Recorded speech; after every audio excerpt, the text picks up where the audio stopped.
Yields back, and I recognize myself for my 5 minutes of questioning. Thank you again for being here, Director. So let's talk Title 21 for just a second here. In a Washington Post article dated January 4th, 2023, Secretary Mayorkas said he indicated that very clearly that he felt that Title 21 authority needed to be in the hands of HSI. Would you agree with his assessment that you should have Title 21 authority?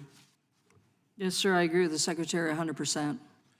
And one of the things you said, and I want to just emphasize this, is that if you're engaged in an investigation of human trafficking, for instance, and it turns out that there's drugs going with it, you're going to have to stop your investigation.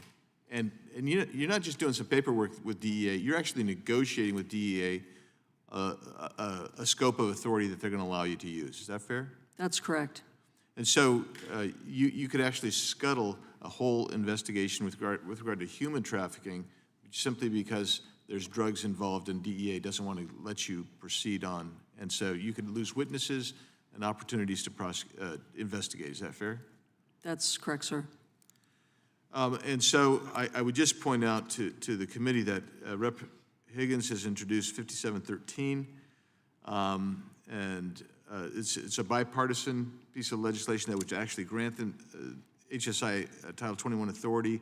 I'm on it. Rep. Moore's on it. Rep. Louis Correa is on it, and I think that's something we should consider. I want to go on something else that has been raised as well today, and I want to see if we can make sure we clear this up. When you deploy, like in this, you got 1,200 going to UNGA.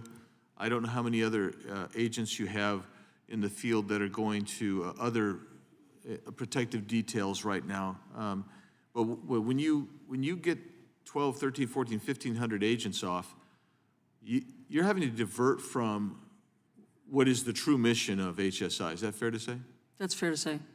And so my question ultimately becomes this: how do those assignments are those coming down from the Secretary?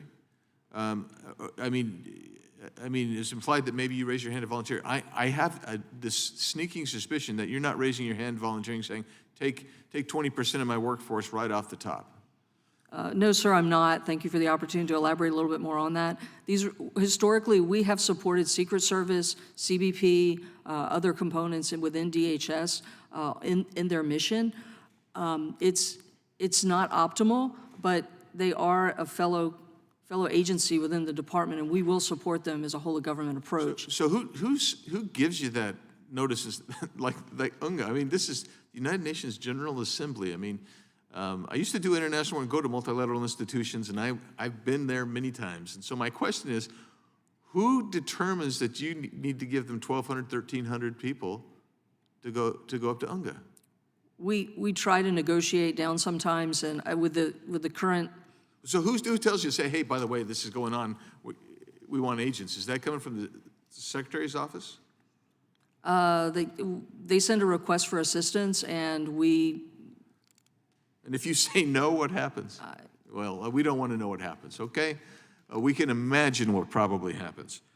So that's important to know, and I've offered a number of different solutions, and we'll see what we can do going forward. But I will tell you that there were news reports right after Butler, which indicated that, because most of the training, and you're talking training for investigative work, you're not talking protective detail work. That I imagine your academy doesn't spend a great deal of time on protective detail duty in your academy. No, sir, we're not trained in the close protective duties to protect the principal. We support Secret Service in more collateral law enforcement support, for example, post-standing. Post-standing is a large part of what we do with Secret Service. So what we need to do is maybe get more people with Title 21 authority and not divert it away from their mission. And let's get Secret Service to do their mission. Last thing is, I know that one of the members was asking you about how much drug interdiction, how much human trafficking is coming across the border.